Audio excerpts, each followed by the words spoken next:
Welcome to All Nighter with Jonathan Song!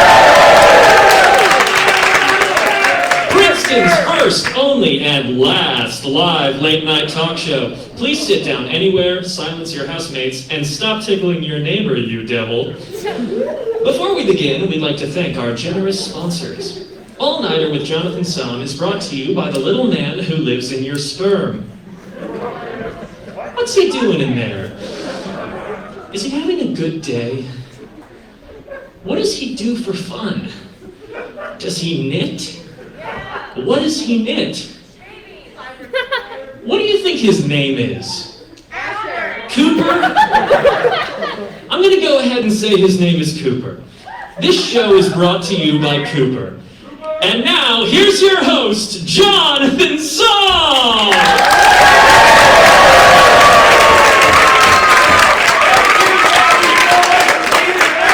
Welcome to episode 3 of season 10 of All Nighter. I am your host, Jonathan Song. Thank you so much for being here in person, live in Frisk Theater, folks. We have an incredible show lined up for you tonight.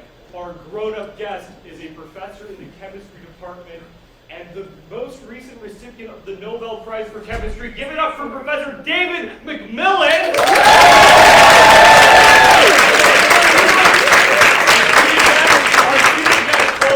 Are the co-leaders of Divest Princeton, here to talk about their ongoing efforts against this glorious institution to divest from the fossil fuels industry. Please give it up for Hannah Reynolds and Isabel Rodriguez.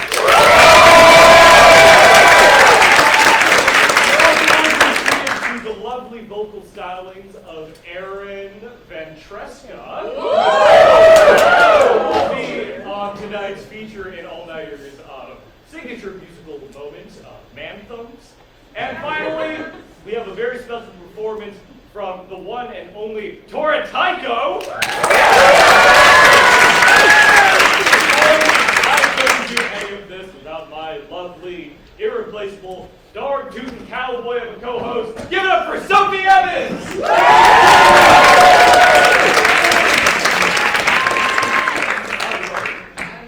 All right, now let's get into the news. Well, this is our first show of 2022, which also means it's the 10-year anniversary of Coney 2012. So don't worry, folks. We'll get them this year. Well, I've been with a lot of people have been talking about the Kim Kardashian, Kanye West, Pete Davidson beef, but you know, Kanye says he just wants to bring his family back together. I also want to bring my family back together. There wasn't a divorce. I just lost my mom at a Walmart back in 2004. Mom, if you're out there, I love you. I miss you. I still want that Shrek 2 bubble bath. This week, an enormous bear called Hank the Tank ransacked a California town. This is true. I don't know how they know his name's Hank the Tank. So authorities say that they tried to haze the bear with paintballs, tasers, and beanbags, but Hank really just ended up enjoying apes initiations. With all this talk about Ukraine, a lot of young Americans have been thinking about the possibility of a draft. And you know, the Army wants people who follow orders well, respect authority, and just kind of act without thinking whether things are right or wrong, which, you know, thankfully is none of us. We're also going to donate to annual giving, right? Right? Yeah. So this is a pretty goofy one. Turtle thefts have increased during the first year of the pandemic. Oh my God.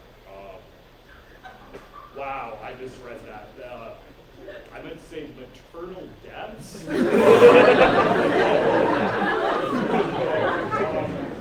Wow, I guess I can't do my Mr. Chicago joke anymore. Unless he's killing them? Anyway, and finally, the CDC recently said that the recent NYC anime convention was not a super spreader event for COVID. It was a super spreader event for fun, good vibes, and various bodily fluids by way of bad Evangelion costumes. All right. Just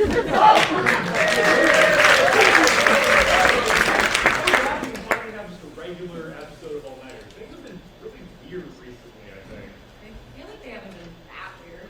Can you talk remember first episode about people were in love, then there was that whole time loop thing. That doesn't happen to you every weekend? All I'm saying is that I'm glad we finally had some time to just hang out. We haven't really got the chance to, catch up, get to know each other. Yeah, that's a good point. Kind of hungry. You want to bounce and get lunch? Yeah. Yeah, lunch sounds good, but I don't know it's going to be open at like 11 p.m. Are you kidding me? You always shoot me down. The one time I asked you to bond with me over a nice falafel combo. I'm not shooting you down. I really just don't think anything is open right now. Jonathan, you are so bogged down with societal constructs over what's open and what's closed. But you're like in this tiny little box. Every day you wear your tiny little suit and your little tie. You tell the same little jokes in the same little format. I mean, it's stifling. Okay, well, someone has to host all-nighter. I'm up here busting my ass while all you do is ride around in your silly little car and having all these wacky characters from dated movie genres. And you're always talking about this ancient actor named Paul Frampesino, which no one has heard of. He is an icon of Golden Age cinema and a living legend. It's not my fault you only watch Marvel movies. Listen, you don't know what he's been through. You've never seen The Carpet That Barked? I don't think that exists. You're always going off all these crazy tangents. Well, you're always telling those dumb monologue jokes that you don't even write. And you're always talking about your improv group.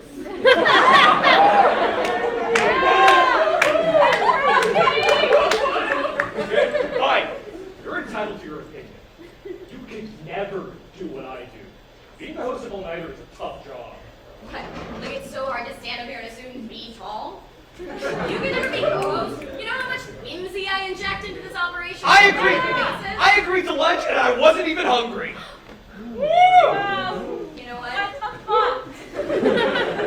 We might be hosts and co-hosts, but we are no longer friend and co-host. Fine by me. Let's just do this fucking show. Yeah, the HDMI cord can fly. Oh, I got it. No, I got it. No, I got it. I got it. I can I'm get gonna it. do it Don't right do now. it. I I'm got gonna it. do Die!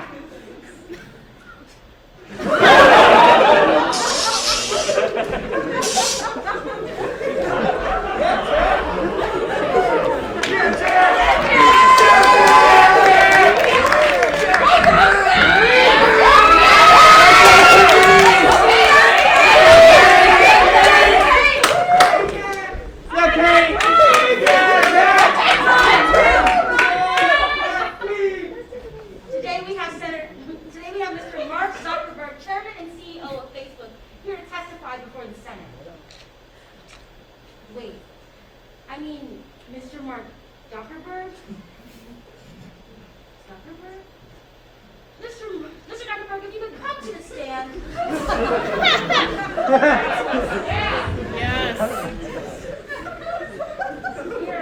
Yes. You're a duck. That's racist. Okay. Well, you have 5 minutes on the floor.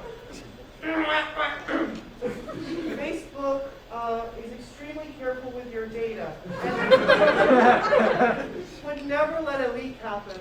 We're a small, humble, and above all, non-political company that has never done anything wrong ever. That's all I have to say. Yeah, Riley? Thank you, Mr. Zuckerberg. I now call upon Senator Gary Peters of Michigan for 4 minutes. Thank you, Mr. Zuckerberg. Are you aware that the profiles of 87 million people were leaked to Cambridge Analytica by Facebook? Facebook does have a lot of data. Given the fact that we have almost 3 billion users. But are you aware that information was given to Cambridge Analytica? We do engage in partnerships with other companies from time to time.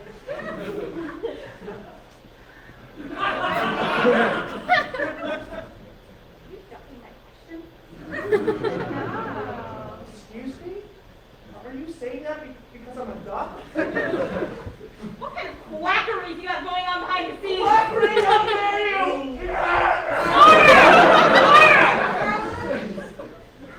I've heard enough. I yield my time. Thank you, Senator Peters. The chair will now recognize Senator Mitch McConnell from Kentucky. And thank you to Mr. Zuckerberg for being here today. Thank you. I'm just really glad there's someone on the Senate who will understand me and where I'm coming from. What do you mean by that? Well, I mean, you're also, you know, Also what, young man? you're also half animal, right? Are you not half tortoise? Guilty! Guilty, I say! He's guilty! Senator McConnell, this is not a court of law. Send him to jail! I yield my time! Very well. I now call upon Senator Lindsey Graham of South Carolina. Dr. Berg, I want you to confess to everything. Well, there's nothing to confess to. Dr. Berg, we all know that's not true. No. Not my brethren. No! I'm still not saying anything. Maybe this will change your mind. You wouldn't. You wouldn't dare. Oh my gosh, oh Okay. Hatchet! I'll tell you what. Facebook has been selling data and messing with elections, and it's all because of him. Who's kid, Mr. Dr. Berg? Who is?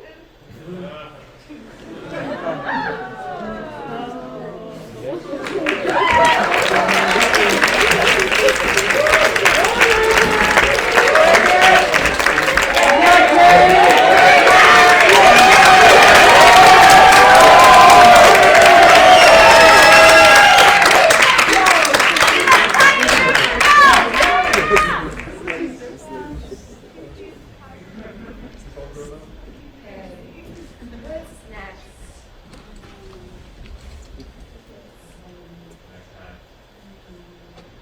Hey, what are you doing on stage? You're supposed to be backstage getting ready for fall Paul Francesino. Wait, but that's so Ooh, okay. Depersonalization? I like it. You know, separating the stage persona from the real persona. I like it. You know, I think James Corden did a similar thing.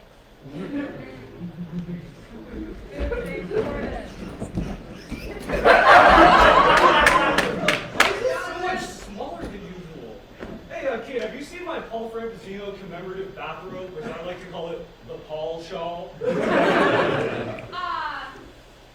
Sure, Jonathan. I'll just go get on that. Why'd you call me Jonathan? Oh, no. No. How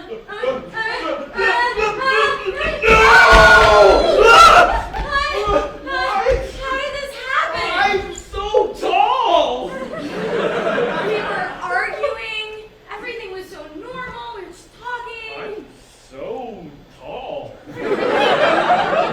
And we touched the HDMI cord like no one's ever touched before. I'm so tall!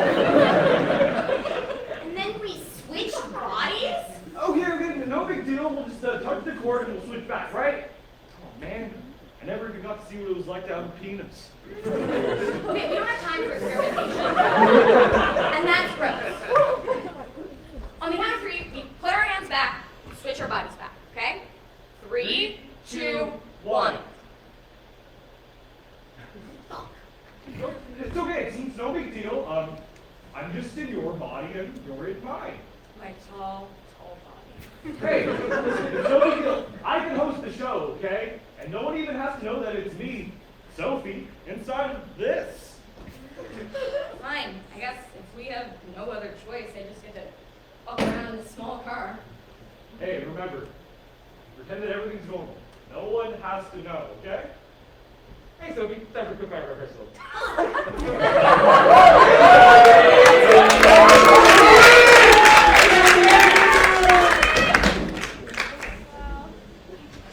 Yeah, Kate!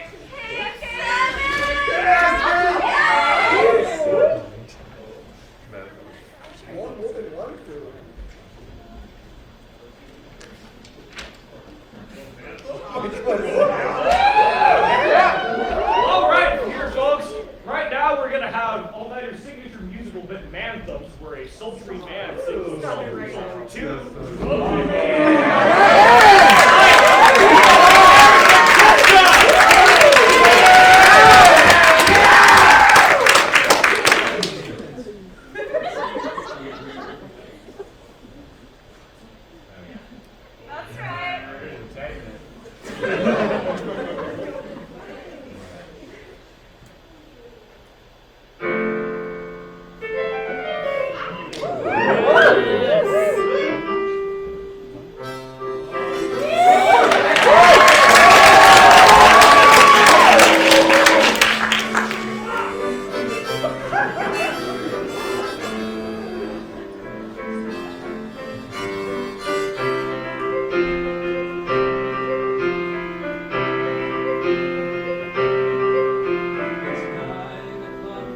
wasn't as protected as you thought. Did you read the New York Times bestseller, The Subtle Art of Communication?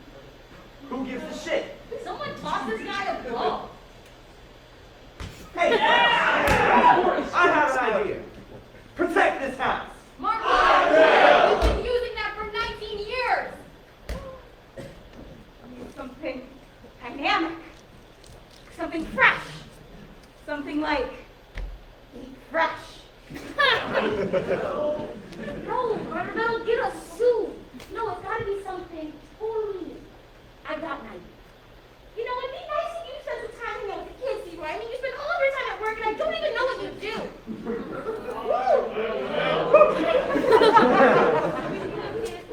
Or like, my God, let go of my arm, you're hurting me. Like, what are you doing? Where are you taking me? The neighbors are gonna notice. I don't want to call the police, but you're ready to have the children. My God, stop hurting me. Put down that shovel.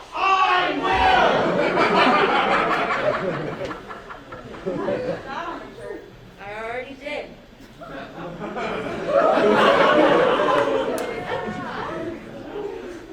At least we got a pitch, but the CEO doesn't feel it yet. So, What about not you. I don't feel safe. I feel like I'm being watched, listened to. My house is not protected. Cool, so we're down to Jesus. Every great company needs a spokesperson. What if we bring in Will.i.am? New name, I'm Will.i.am. I'm loving it. Let's see what else we got. Okay, what about some cross-industry collaboration? You're hankering for some 24/7 breakfast. You open the menu, and what do you see? Protect this Waffle House. More. What if we just expanded our markets? What if we just translated it into Spanish? Well, I have some other ones. Be a good boy, I will. Love it, I will. Remember, be all about, I will. And not have sexual relations with that woman. He did. Next year, in Jerusalem, I will. Look me in the eyes when I'm talking to you. Please don't yell at me, I will. Please, I will.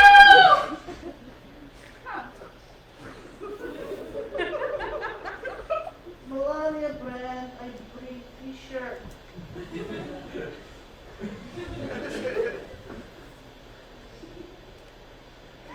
Sold.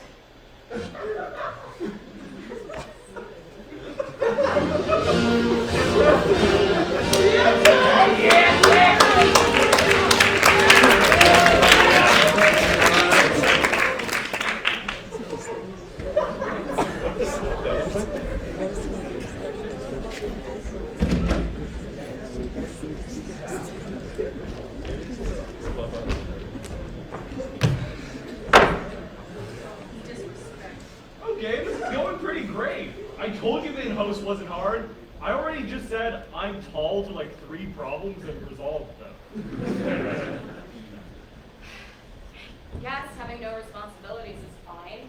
Well, I do have that responsibility that militia gave me, but they seem like a pretty chill group. Well, the IRA has changed a lot since the 90s. Okay, let's get back to business. Business? I mean, business? Did you forget? We have your performance review as co-host and toast. Crap. I mean, Jeepers Creepers. I mean, I'm high right now. I mean, legalize it. Call Ramsino.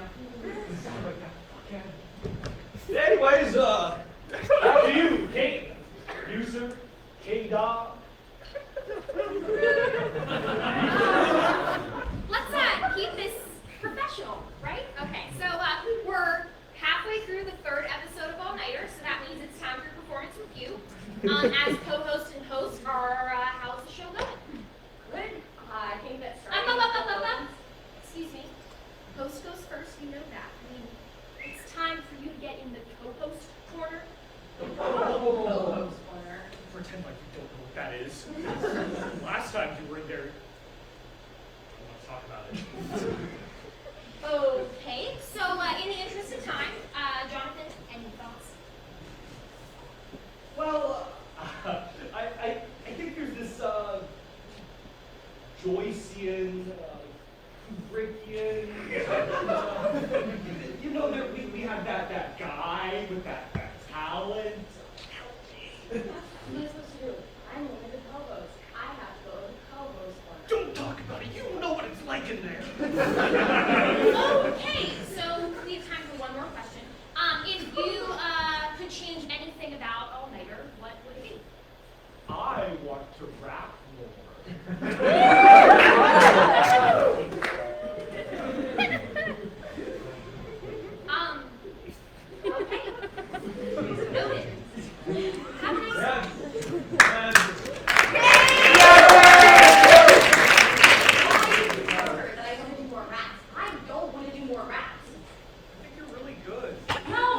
Are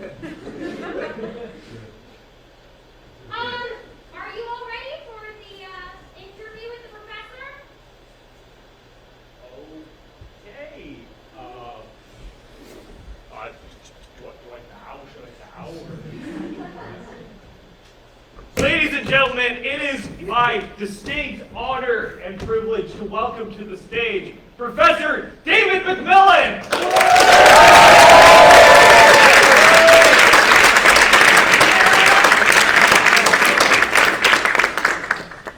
All right, Professor McMillan, for those of you who don't know or live under a rock, you won the 2021 Nobel Prize in Chemistry. My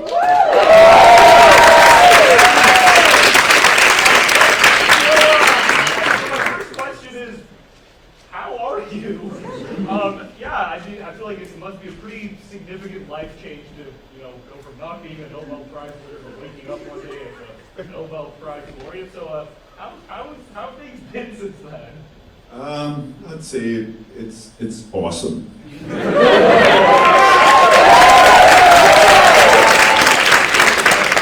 know at UC Berkeley they have like special reserved spots for Nobel laureates. Do you have any perks like that, or?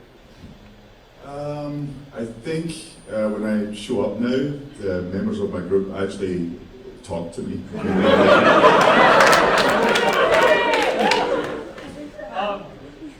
Yeah, no, that's amazing. You've gone to do a little bit of traveling since. Are there any specific places you've been, people you've met that have been kind of astonishing?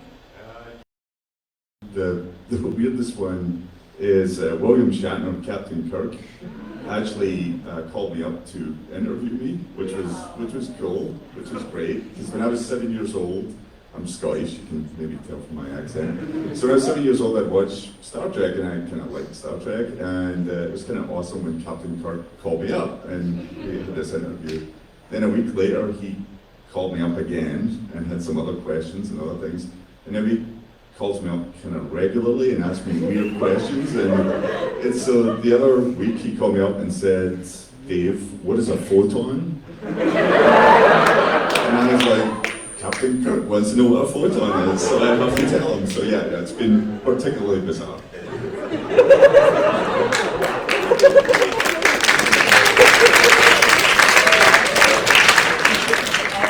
So I guess I was hoping you could talk a little bit about your background. So obviously you're from Scotland, as you mentioned. So how did growing up Scottish kind of get you into chemistry?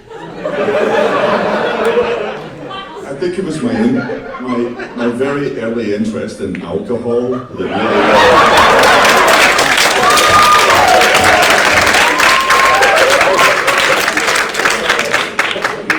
My wife looks so embarrassed right now.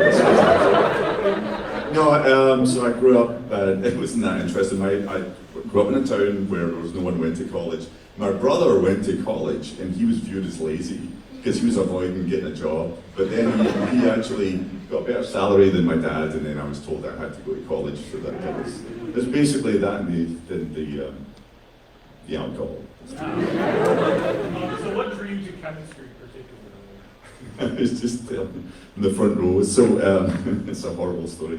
I went to do physics because my brother did physics, but it was at 8 o'clock in the morning. No, it really was true, and it was freezing cold, and when it rained, the rain would come through the roof, and it would literally fall on you.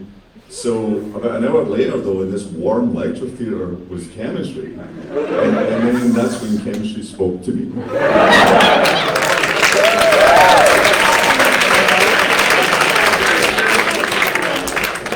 I've chosen my entire academic career entirely around class time, so glad we have that in common.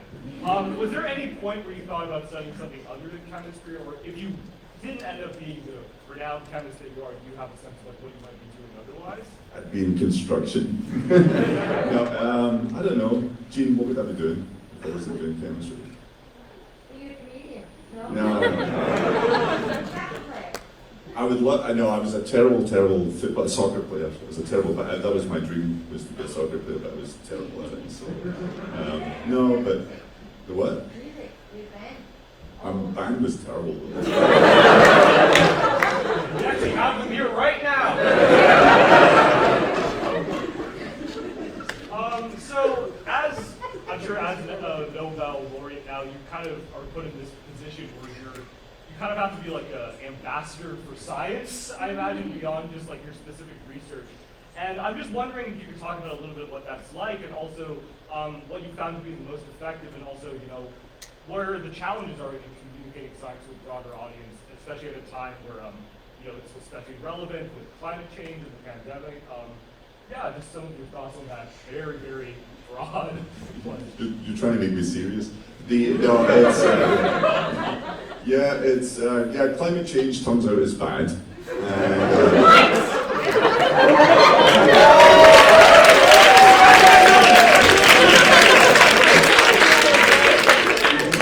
No, it's a kind of, not to make it a downer, but it's kind of bizarre, right? So we've got climate change and you think everyone would figure that part out and get on board, but a lot of people don't. And then the pandemic comes along, you're like, okay, this is the one that's going to make everyone think that science, maybe we should take it seriously. And then a whole number of people don't.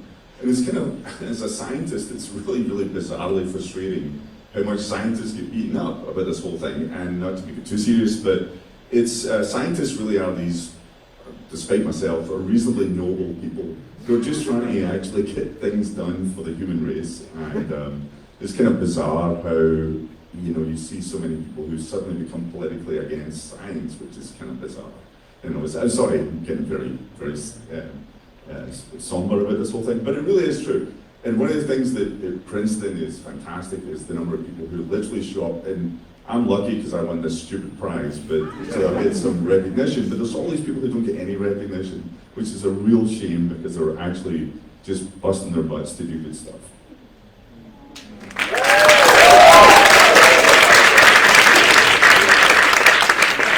Sorry about the seriousness of that. Of course not. But in our earlier conversation, you talked to us about an initiative you're starting that you described as sort of speed dating for the scientific community. Can you talk a little bit more about that? Yeah, so sorry.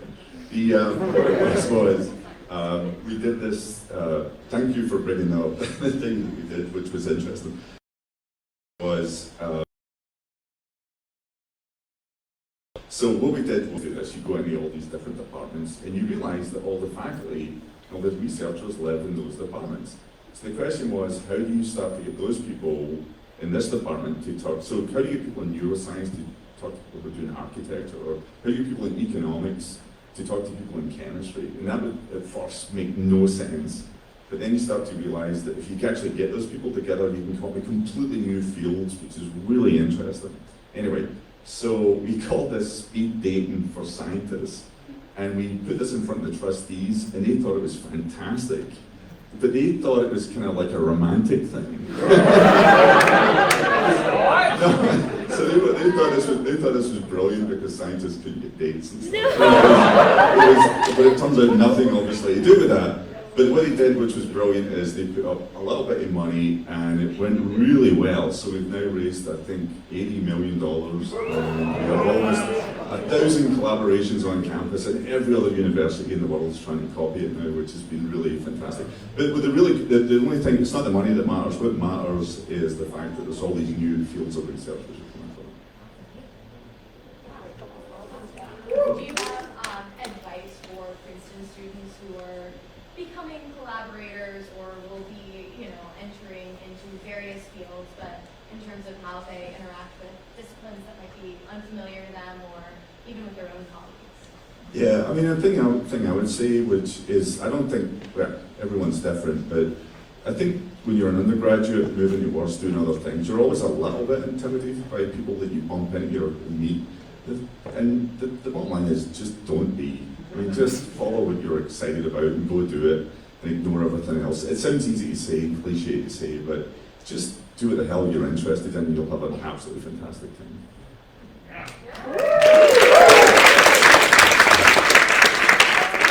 I have one more question.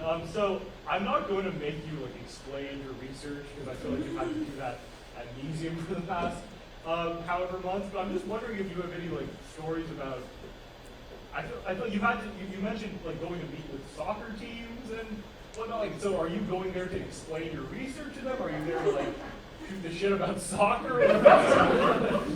Yeah, so I think so it turns out Scotland's playing in a big World Cup game that's coming up, and so they invited me over to go with to walk out in the field and wave to all the other Scottish people, which you know might not mean anything to anyone here, but for me will be pretty fantastic. And no, it's for us, as I'm sure for you guys too, like being able to be in front of people that you care enormously about and get the chance to sort of stand up there and sort of talk to like soccer players who are great people too. I think they're all good people. Yeah, but I think that's going to be like for me probably a Nobel Prize is fantastic, but to get to stand in front of Scottish soccer players, that means something.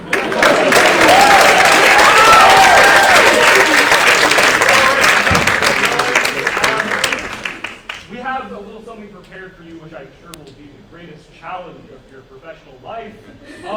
We have a little game called Who Said That? We're going to present a quote to you. This quote was either said by your good friend William Shatner or a Nobel Prize laureate, and it's up to you to guess who said it. All right. So do you want to Yeah, go sure. first? Most people are busy working on survival to find the opportunity to create. Was this William Shatner or Nobel Prize laureate Toni Morrison? William Shatner. You are correct!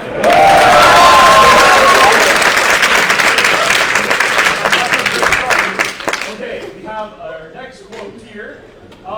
Your theory is crazy, but not crazy enough to be true. Was this William Shatner or Nobel Prize laureate Niels Bohr? Niels Bohr. You are correct!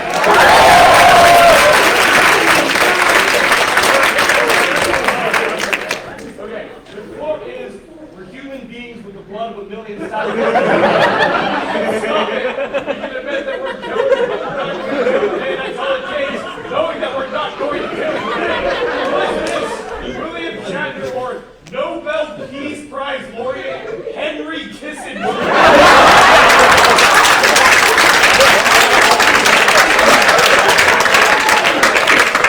I'm going to go out on a limb on this one and say Henry Kissinger. It was actually William. That's walked in an episode of Star Trek, so I guess that counts. You want to say this one? Yeah, if you put the federal government in charge of Sahara Desert, in 5 years, there'd be a shortage of sand. Is this said by William Shatner or Nobel Prize winner Milton Friedman? Go for Milton Friedman on that one. And finally, this quote, I've got rock and roll in my blood. Was this William Shatner or Nobel Prize laureate Bob Dylan? I'm going to go off piste and say Elvis Presley. You're probably right, but it was also...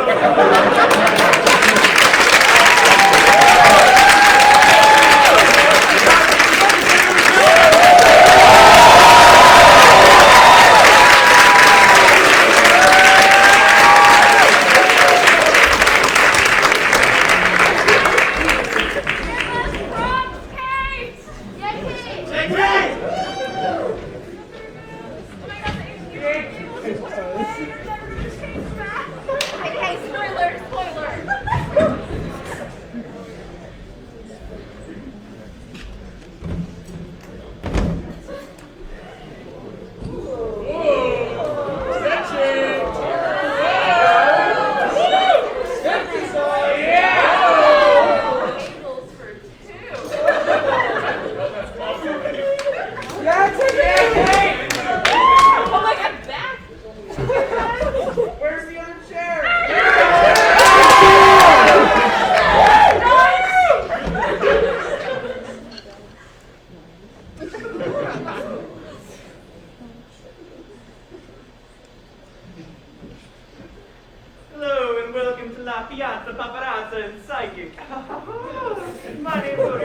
I'll be your host today.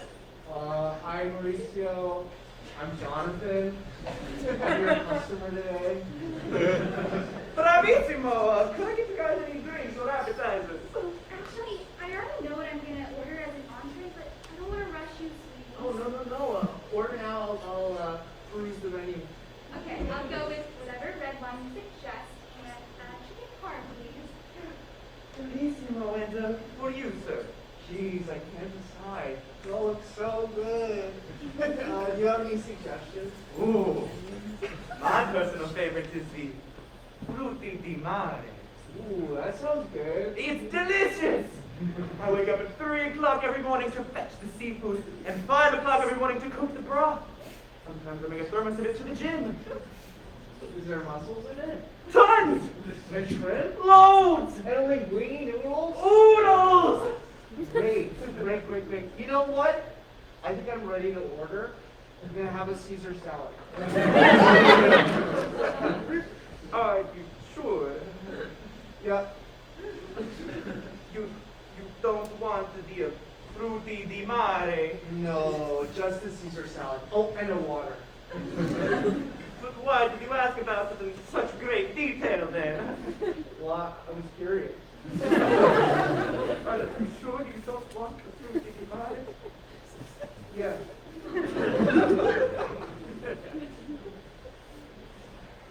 You would like? Should I just maybe get that red wine for me? Yes, of course. I forgot you actually wanted my advice. We have a gorgeous, full-bodied Cabernet Sauvignon that I hand-picked the grapes for and crushed with my bare feet. That sounds delightful. Wonderful. I think I had that for you. Hey now. Oh, I'm sorry. I will get you your pile of leaves.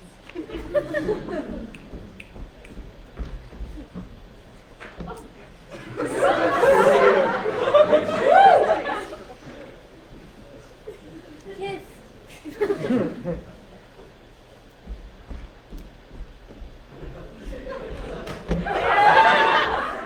I'd like to speak to your manager. Oh, yes, but of course. Hi, Farquad. Is there anything I can get you today? Making sure the lovely lady here is enjoying her drink. Do you do everything in this place? Of course. It really stinks of foot crushing. Oh, yeah. Claire! Ha! You'll never find true love. That's right! I'm also the psychic. Is there anything else I can get for you? Maybe. I'm so turned on right now. My fruity mind. That's right. I bet you've never heard that sound before. I know who you are, Jonathan Song. You think you're the host of All Nighter. You think you're hot shit, don't you? Well, I got a reality check for you. You're not. Well, there goes your tip. No, sir. There goes your tip. I'm also the security detail. I do have Jonathan's social security number memorized. Oh, well, that's all we need. And away we go! Still better than fuzzy face.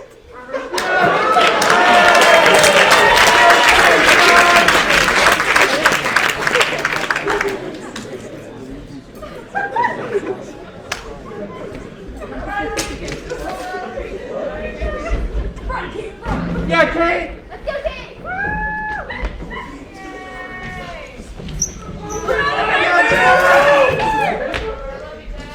Where's the HDMI cable?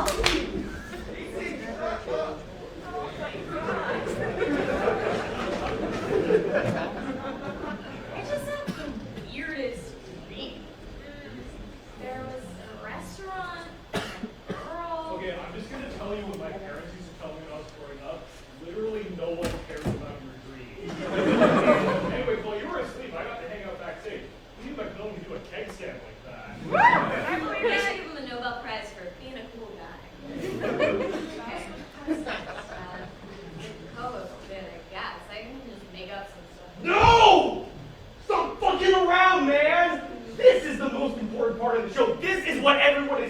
for? People need to know! About an aging actor who would be 103 if he were alive today, which he is. Look at him. The broadness of the chin. The broadness of the nose. Of the pipe.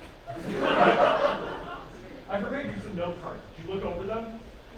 Lance? That's not good enough! Okay. What year was he born? 1938? Close. 1893. How is this man still alive?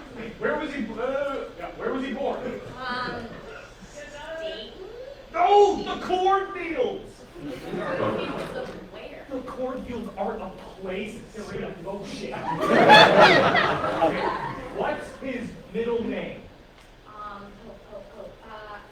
Augustine? Fool! Saint Augustine. No, Sophie, this isn't gonna work. I still don't know anything about Paul Francesino. Hey, neither do I. This bit is improv. Welcome back to the moment you've all been waiting for. An in-depth and personal look at another 20th century masterpiece. This time, the carpet that barked. I've been teasing you all night. In this, though this film was released the same year as both Casablanca and Citizen Kane, it never gained quite the same critical traction, maybe owing to its controversial title. At the time, no one had ever had sex before, so there's make of it. But let's take a closer look at one of its most iconic scenes.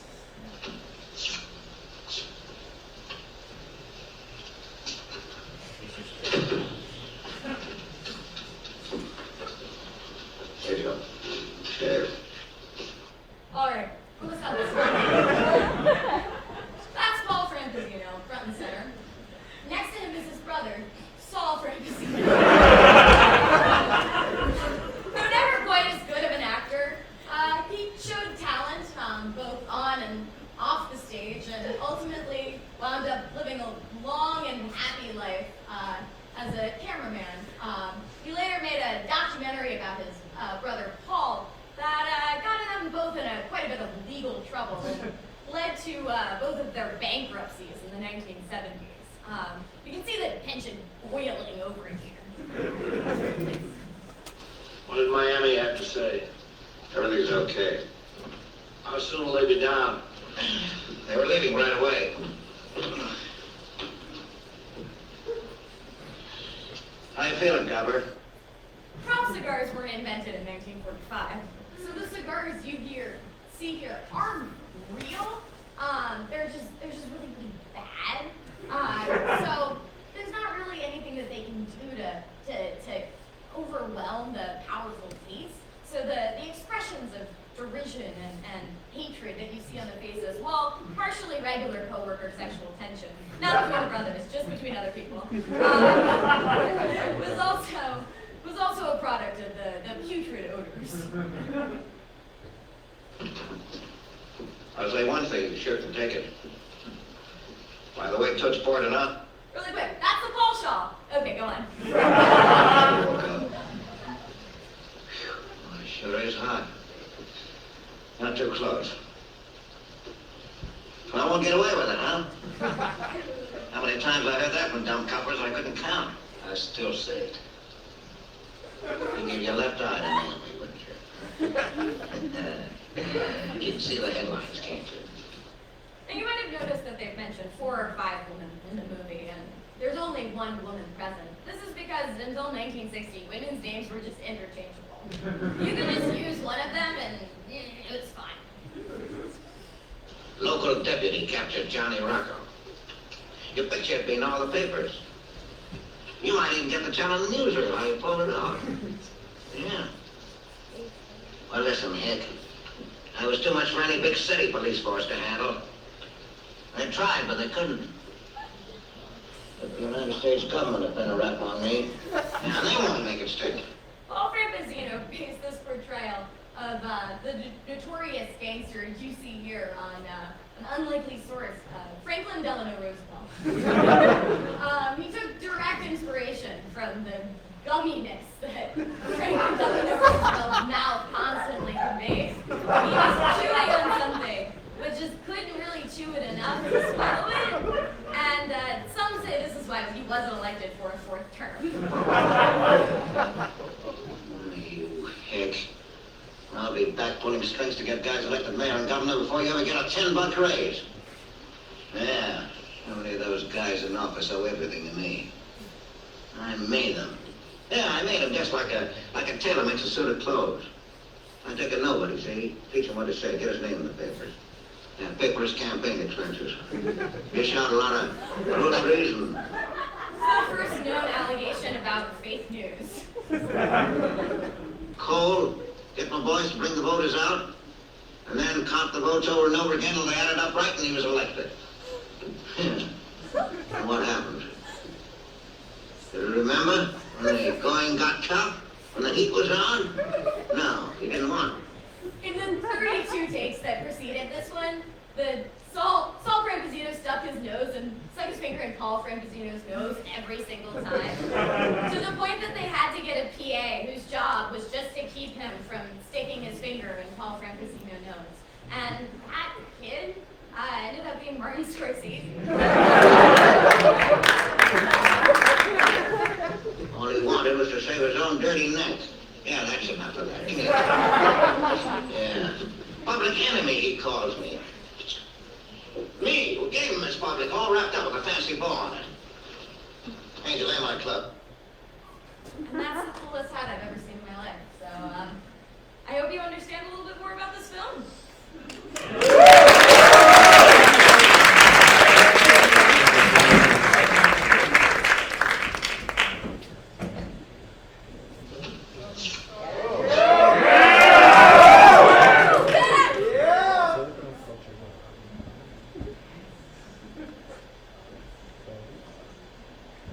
Meeting the parents is never easy. Are you sure you want to come home with me and meet your parents? What are you going to do? I want to meet your parents. I mean, it's just... family can be kind of a lot. Don't worry, that's okay. I can handle it. A little bit.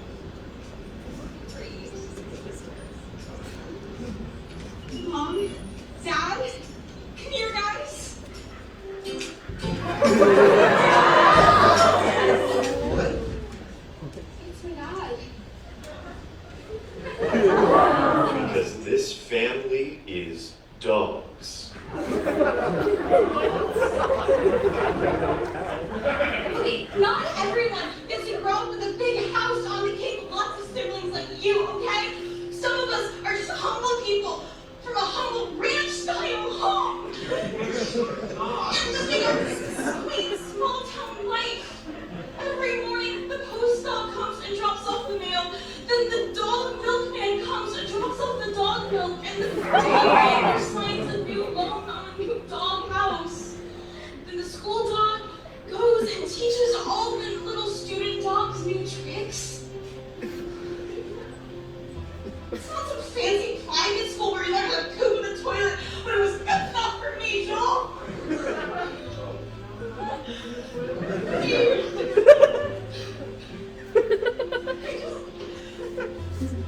It's not a good time. I just found out. Oh, What else did you think?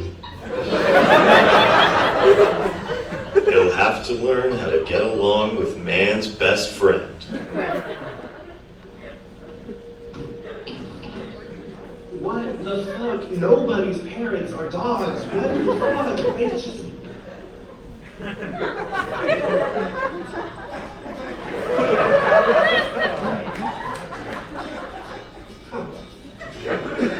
It's actually pretty cool. They followed the Grateful Dog for years.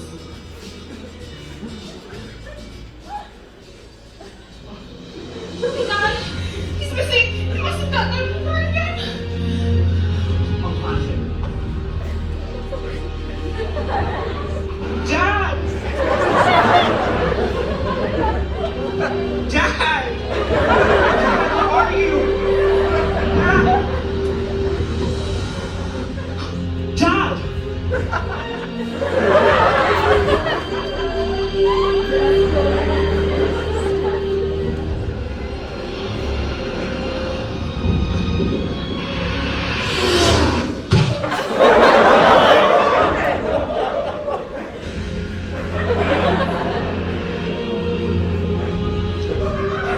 Thank God you're safe.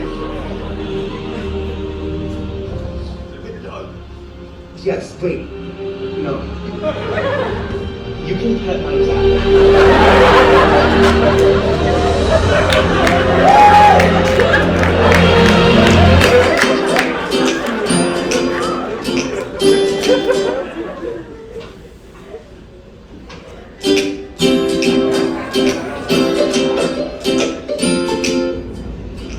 Oh, must have been my dad.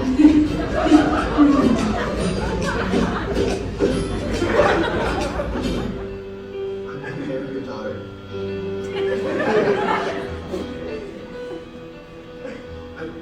I mean, I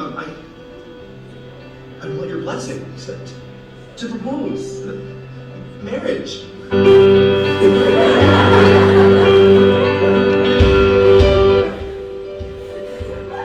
So is that a yes? Or...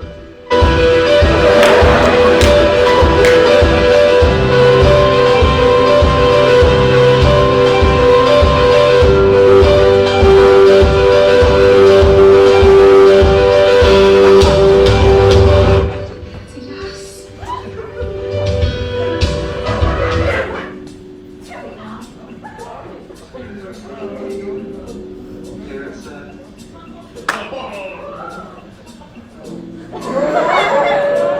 Coming soon to the theater near you.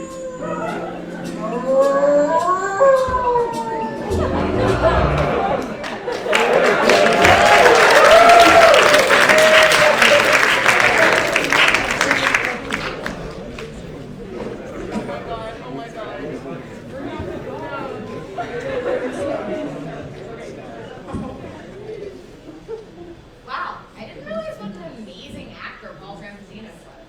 Some say he single-handedly ended the war. Which war? He didn't want us to know. That's what he was for. He was that humble. Okay, well, what have you been up to?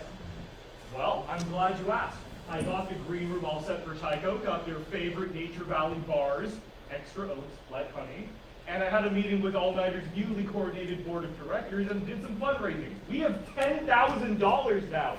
No more taking our meats down to Nassau Butchers anymore. We can afford our own slicer. You really stepped up. Yeah, well, you know, I'm sorry for saying your job wasn't important. You're really the beating heart of this show. Well, you have one more job to do. Lead the militia victory over the Queen. I already did that. Oh, so read the student interview. Oh, right. I got it. I'm Jonathan. That's your catchphrase, right? Stop. I won't. Ladies and gentlemen, please welcome to the stage the co-leaders of Divest Princeton, Hannah Reynolds and Isabel Rodriguez.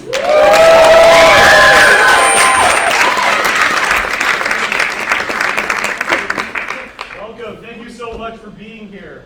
So for those who might live under a rock or be new to this school, how about can you just give us the rundown of what Divest Princeton is, who you are, and what your goals are, I guess, as an organization? Yeah, sure. So Divest Princeton is a coalition of students, alumni, some faculty, thankfully, and we are currently working towards getting the university to divest from the fossil fuel industry. The divestment movement was started about a decade ago at this point, at a couple other universities, and at Princeton, but by a couple of other people that we've gotten to meet, like Bill McKibben, which is pretty cool. And the whole idea is that universities have a lot of power when it comes to finances and investment markets. So we want to be able to use that to kind of amplify what universities have been saying about their pledge to, not contribute to the climate crisis. And so making sure that endowments specifically are not invested in the fossil fuel industry and companies that are related to that. And so that's our primary mission, is getting Princeton to follow suit of what plenty of other universities have done at this point. But we also look at how power at Princeton is kind of congregates, and also how it's distributed between the trustees, students, faculty. So we look at like how young alumni trustees are elected and reforming that process, as well as like where are trustees getting money from? I don't know. Somebody should know. And what conflicts of interest arise when you have fossil fuel companies funding important climate research at Princeton, which is something that we've been looking at more recently. So that's kind of what we do. It's a lot, but it's fun. So for those who might be up to date with All Nighter, you were All Nighter was Divest was actually on All Nighter last year, basically around a year ago. So I was wondering if you could just talk about a little bit about what have been the big happenings within the Divest movement, what progress or non-progress have made within the past year. Yeah, definitely. So last May, if you guys were paying attention, you might have seen in the prints, the Board of Trustees, the Resources Committee actually first recommended partial divestment and conditional divestment, basically from coal and tar sands, which is only a fraction of the fossil fuel industry that's already kind of dying. The Board of Trustees accepted those recommendations, kind of added some more conditions onto the divestment process, and basically said we're going to start a faculty panel that would review our endowments, investments in the fossil fuel industry, and our research partnerships, and then come to a determination in next year. So basically it's been almost a whole year since then. We're still waiting for the faculty panel to make their evaluations. But personally with like divestment, in our campaign and others, we've seen a huge movement. Princeton's one of 2 Ivy League institutions that have yet to divest. Almost all of the other ones have made some sort of commitment, while Princeton's made no formal commitment. Harvard was a really big one. Usually Princeton follows Harvard in a lot of what it does, and at this point it hasn't. And then more recently we filed a legal complaint with the State Attorney General of New Jersey. Yeah. It's not a lawsuit. So many people have asked me why we're suing the university. We're not suing the university. It's not a lawsuit. Yeah, so we filed a legal complaint, which I think you have a question about later, but yeah, so that's where we're at now. That was just about a week ago, I think. So could you just talk a little bit more about the logic of this, just like why you felt that this move was necessary, why now, and yeah, kind of what you're hoping to accomplish with this non-lawsuit. Absolutely. So about 2 years ago, we first filed our proposal with the Resources Committee, saying, hey, we think that Princeton's endowment is invested in harmful industry. These research partnerships have conflicts of interest, and we and that was about 2 years ago. That comes after like about 10 years of organizing through different variants of Divest Princeton. So it's been a long time that we've been waiting on this. And yet again and again, the university creates these committees and panels that are kind of meant to, stall any action, prevent Princeton from really doing much. I started organizing with Divest Princeton as a sophomore, and now I'm a senior, I'm about to graduate. And that's what they kind of try to do, is try to stall until, the leaders of the movement are no longer here. But we have a lot of freshmen, so we're okay. So with the legal complaint, this has been done at a number of other universities, most notably Harvard and Cornell. Both their divestment movements filed these complaints, which are basically, it's kind of like tattling on the university. It's like, hey, State Attorney General, Princeton's not doing something very good for the environment, for the public and its community, and that's really harmful, so we want you to look into that. And so for us, we're claiming that the university is violating its responsibility as a nonprofit institution to invest for the good of the public, to act in the interest of the general public. And so that's what we're doing. At Harvard and Cornell, they both filed very similar complaints, worked with a team of pro bono lawyers, as we also did, and within a couple months they divested. So that's our big hope, our big goal, the logic of it. Of course, we still haven't had any comment from the university so far. But it puts a lot more pressure than just like, a protest here and there, or putting up flyers, or, whatever else we do. So that's really our main goal, is to put a lot of pressure and to make them take it seriously. Yeah, and all of this while you guys are still students. And so we had a question about how it is to live in an institution that you're challenging, because obviously it's tricky just on a material level with, your schoolwork and stuff like that. But I can imagine it can also seem daunting to challenge someplace that's so kind of deeply essential to your living. Do you guys have any thoughts? Yeah, absolutely. I can say something maybe as well. So yeah, for me, I'm on a lot of financial aid, and a lot of times my mom's like, hey, why are you calling out the university that's allowing you to go to college? And I think about that a lot sometimes. There's a lot of generosity and stuff of like alumni donors, but part of our campaign is calling for alumni and students to stop donating to the university until Princeton divests. And I think that's something, it's really challenging, as you say, to call out the university or to be like, hey, I don't think this is really appropriate. But I think that something that really helps me is just this kind of hope that future generations and future students, that like we can build a better Princeton. I think like it's not that I hate Princeton or I hate the university. It's that I really want this university to last for a long time and to be able to educate generations of future leaders.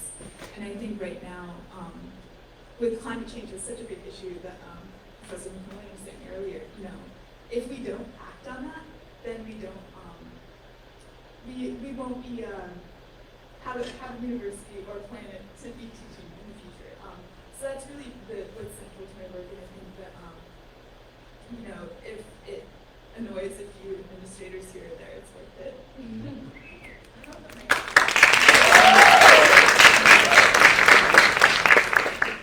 I think everything Hannah said is spot on. I think one other thing that I try to think about is that, I got to Princeton. That's a huge privilege in itself.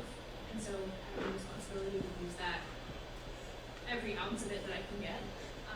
And so being involved with MS Princeton has really shown me that there's a lot that Princeton students can do they don't necessarily take advantage of. And so we should be actively trying to use it while we have it, like actively at Princeton before you get a job, you have other priorities with your family, you have all these other things that come into your life and take up time, which ultimately is currency at this point. So while I have it, it's really important for me to put it where I think it's most important. I'm a geo major, everyone I know knows that I can say that all the time because there's 3 of us. So, and I think that lines up, like truly, if I can't stand behind like what my research says and what I'm learning in my classes and say that like this is detrimental fundamentally to the work that I'm doing as a student, the investment that the university is having, I can't stand on any solid ground as a researcher either. So it's kind of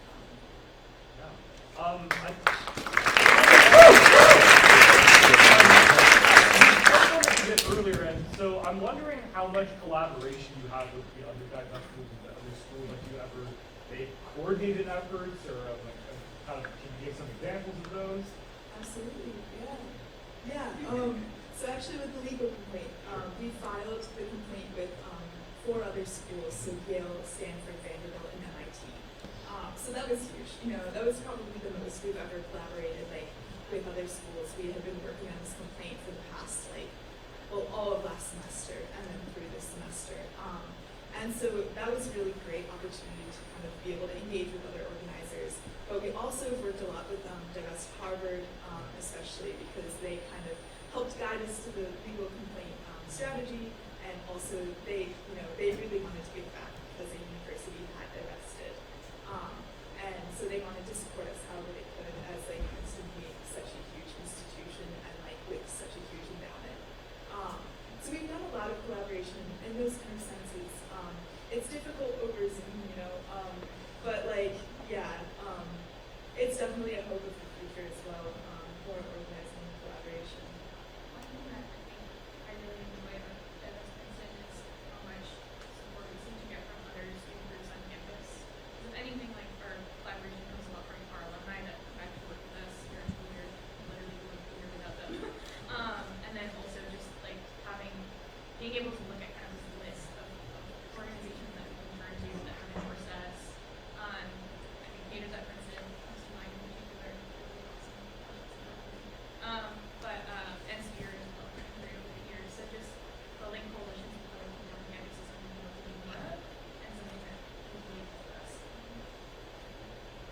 Yeah, so my last question is more, I guess less specifically about the Divest movement and more about you both as activists.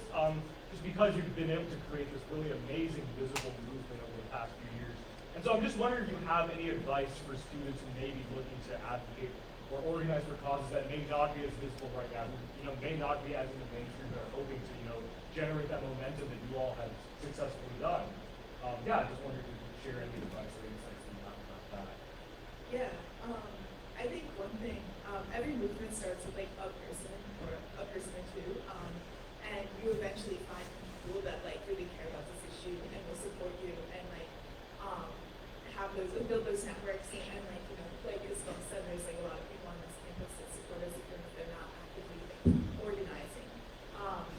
And with Divest Princeton, it started with an open letter to the university by two alumni who had said, hey, we don't like Princeton's investing in fossil fuels.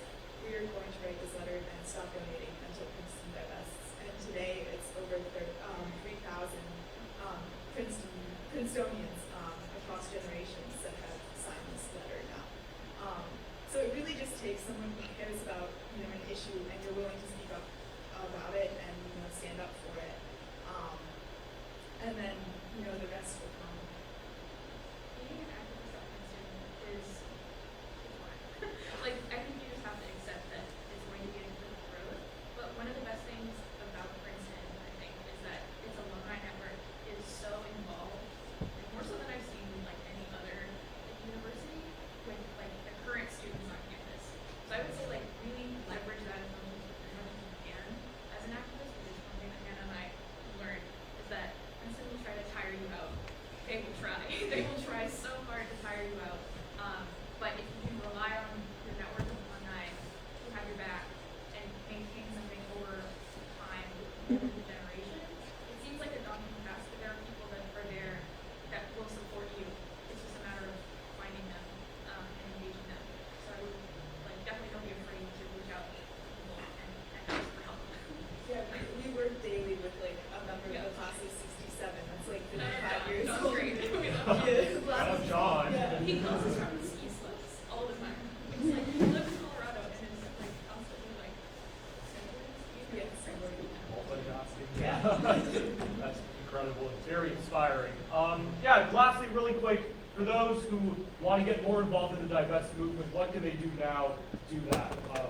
So you can go to divestprinceton.com. There's like a lot of information about like our whole campaign, ways to take action. We have weekly meetings Sundays at 5 p.m. Over Zoom, so it's really easy to join. But also, it can be as simple as just signing the letter that I mentioned earlier, which is on our website, or signing onto the legal complaint, just in support. There's a lot that you can do, and there's a lot of resources on the website.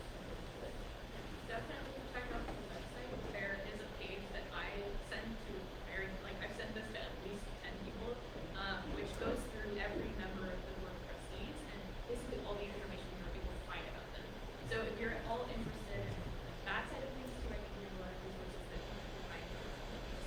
But yeah, our website is a great place to start. Well, thank you so much. Thank you for all the work.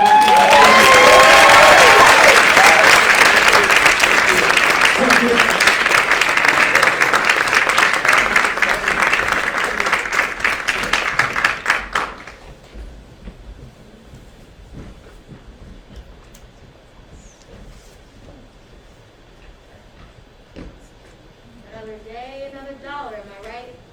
Oh, no, I didn't see that episode. I don't get the reference. What are you talking about? I didn't see the show. I don't get the reference. What show? What reference? I don't know what you're talking about because I haven't seen the show. An expression like a taste of your own medicine, or it's raining cats and dogs. There are cats now, and you're giving dogs medicine. What? Oh my God! What are you doing? Stop! Oh my God! Stop! I'll make your face. I don't know what you're saying. You're making a scene. I don't know any scenes. I haven't seen the show.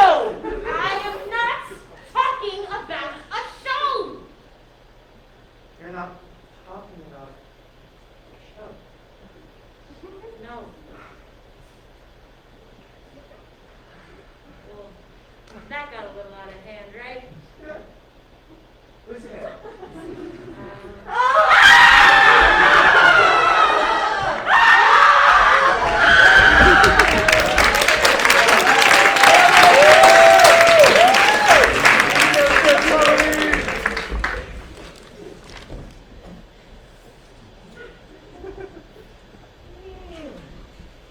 Oh, fuck. So, Sophie, did your body get taller? Why do I feel so much bigger than usual? You know, maybe a 23-year-old growth spurt. You think about like third puberty? Is my voice a little higher? Phil, your voice is higher. That's what I said. My voice is higher. No. Your voice is higher. No, I said mine because I'm confused because we're in the. And I'm saying it's your voice. Oh shit! We did it!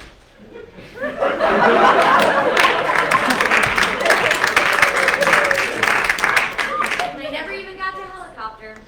Back to recording myself. Well, I just want to say that I was wrong. You do a lot for this show. You love Paul Francesino, lead of the militia, and damn it, you're the only person I know who can vote herself. You'd be surprised. But I get it. I didn't realize how much work went into keeping this show on track, dealing with board politics. I mean, it's a thankless job. So, thankless you. Thankless you too. Aww. So, friend and co-friend again? Yeah. So, want to get lunch?